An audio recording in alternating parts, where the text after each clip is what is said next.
Sir ఒకప్పుడు ఒక 3-4 months back మనం చూసినట్లయితే హైడ్రా అనేది అగ్రెసివ్గా వెళ్ళిందని చెప్పుకోవచ్చు. అండ్ ఇప్పుడు హైడ్రా స్లో డౌన్ అయిందా, అసలు కంప్లీట్లీ యూటర్న్ తీసుకుందా? ఎందుకు అవుతుందండి? మీరు అన్ని యాంకర్స్ అన్ని టిపికల్ క్వశ్చన్స్ అడుగుతారు. గవర్నమెంట్కి ఎగ్నెస్ట్ మాట్లాడకూడదు, గవర్నమెంట్ ఫర్ మాట్లాడకూడదు, ఉన్నది ఉన్నట్టు మాట్లాడండి. ఎందుకంటే హైడ్రా అనేది ఒక ఉద్దేశం ఎందుకు తెచ్చారనేది మనం అర్థం చేసుకోవాలి ప్రజలు. ఈ యాక్షన్ తీసుకునేది ఏంటి? చెరువులు, నాలాలు, పార్కులు, రోడ్లు అక్రమంగా ఆక్రమించే వాళ్ళని తొలగించడానికి. శ్రీమంతుడిలో ఒక డైలాగ్ ఉంది, ఇంతవరకు తీసుకుంది చాలు తిరిగి ఇచ్చా లేకపోతే లావ్ అయిపోతామని. అట్లా వీళ్ళు గవర్నమెంట్ ఏమంటే ఇంతకాలం వాడుకుంటే ఇప్పుడైతే మాకు హ్యాండ్ ఓవర్ చేయండి అని అంటారు. హైడ్రా ఏంటంటే హై డ్రామా కాదు, disaster management and asset protection HYDRAA అంటే. సో గవర్నమెంట్ తాలూకా ప్రాపర్టీని ప్రైవేట్ వాళ్ళు వాడుకుంటే ఒప్పుకోము అంటున్నారు. ఇది రేవంత్ రెడ్డి గారు కళ. అయితే ఇక చిన్న కరెక్షన్ ఏంటంటే హైడ్రా తేవడంలో తప్పులేదు, తెచ్చే విధానంలో కొద్దిగా హట్టారు పబ్లిక్ ఓటర్స్. ఎందుకంటే ఆల్టర్నేటివ్ చూపించుకుంటే రోడ్డు మీద పడేస్తే పబ్లిక్ ఓట్లు వేసుకుంటే ఓట్లు దించేస్తారు మనం. అవును, పొలిటికల్ ఇప్పుడు ఓటర్స్ 60-65 వరకు యంగ్ యూత్ ఉంది ఓటర్స్. అంత ముందులో కానీ ఇప్పుడు చూసుకుంటే ఓటింగ్ పర్సంటేజ్ కూడా బాగా పెరిగింది. ఒకప్పుడు 40, 50, ఇప్పుడు 60, 70, 80 దాకా కూడా వెళ్తుంది. Because people are getting more educated, they are having liberty to choose their own leader. Leader అనేవాడు పబ్లిక్ ఉపయోగపడాలి, సొంతానికి ఉపయోగపడకూడదు. సో ఈ డెసిషన్ కరెక్టే, డెసిషన్ తీసుకున్నా. ఇప్పుడు మీరు యూటర్న్ అన్నారు కదా, అక్కడే కొద్ది తేడా. ఫస్ట్లో అంటే నోటీస్ లేకుండా సాటర్డే మార్నింగ్ వెళ్ళి డిస్మాంటిల్ చేసేవారు. ఇప్పుడు అలా చేయకూడదని పెట్టారు. ఏమన్నారంటే నోటీస్ ఇవ్వాలి, చెక్ చేయాలి, వాళ్ళకి ఆల్టర్నేటివ్ ఇవ్వాలి, అప్పుడు కూలగొట్టాలి. అది రెసిడెన్షియల్.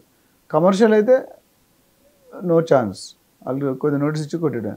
అండర్ కన్స్ట్రక్షన్ అయితే కంప్లీట్గా తీసేయమన్నారు. So 3 stage already DTCP RERA HMD ఉంటే కనుక వాళ్ళని టచ్ చేయొద్దు. ఓ 5 years 10 years ముందు వచ్చినట్టే ఉంచండి. అవి లేకుండా కడితే డిస్మాంటిల్ చేయండి. ఉన్నాయనుకోండి కమర్షియల్ వాళ్ళకి అండర్ కన్స్ట్రక్షన్ ఉండలేదు కాబట్టి ఎవరికి లాస్ ఉంటుంది, బిల్డర్కే లాస్, లేకపోతే కొనుక్కున్నట్టుకి లాస్, ఎరగొట్టమన్నారు. ఇక్కడ అలాగే లేదు. ఇప్పుడు ఏమన్నారంటే ఇవన్నీ మార్చారు కొద్ది అనుభవంతో. జవహర్ నగర్లో 1000 ఎకరాలు జాగా చూశారు, ప్లాట్లు వేసి 100-200 గజాలు ఇస్తా అన్నారు. అట్లనే అక్కడ ఇల్లు కట్టుకోవడానికి డబ్బులు ఇస్తాను, లేదా ఇల్లు కట్టేసి ఇస్తా అన్నారు.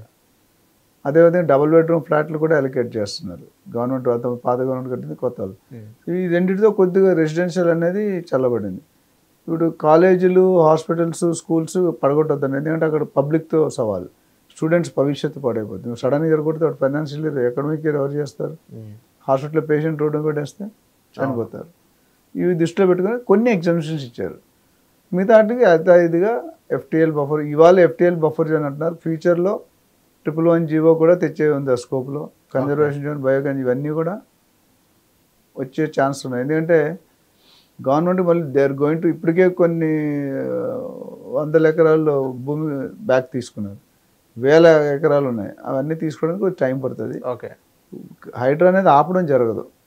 ఇప్పుడు కరెక్ట్ సిస్టంలోకి వచ్చింది. మొదట్లో కొద్దిగా అగ్రెసివ్గా ఉన్నా ఇప్పుడు 3-4 అమెండ్మెంట్స్తో పబ్లిక్కి ఇంపాక్ట్ లేకుండా, ఉన్న వాళ్ళకి ఇంపాక్ట్ లేకుండా, పర్మిషన్ ఉన్న వాళ్ళు, మన ప్రజలు తప్పలేదు కదా, వాళ్ళు డిటీసీ ఉంది, రేరా ఉంది, బ్యాంక్ లోన్ ఇచ్చింది కూడా వాళ్ళు తీసుకున్నారు.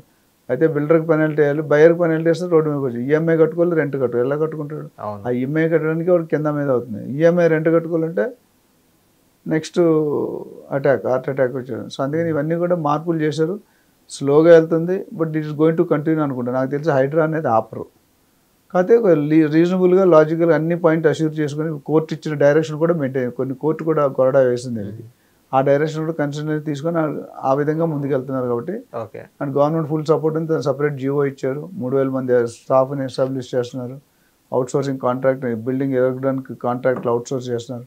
ఇవన్నీ చూసుకుంటే ఏవైతే అక్రమంగా ఆక్రమించిన చెరువులు ఉన్నాయో అవన్నీ బ్యాక్ తీసుకొని వీళ్ళు మెయింటైన్. ఎందుకంటే ఆ రోడ్డు కానీ నాలాలు కానీ ఇవన్నీ మెయింటైన్ చేసి మన పబ్లిక్ మనీతోనే. అవును. సో పబ్లిక్ వాడకుండా ఇండివిజువల్ పర్సన్ మీరు ఎట్లా వాడుకుంటారు?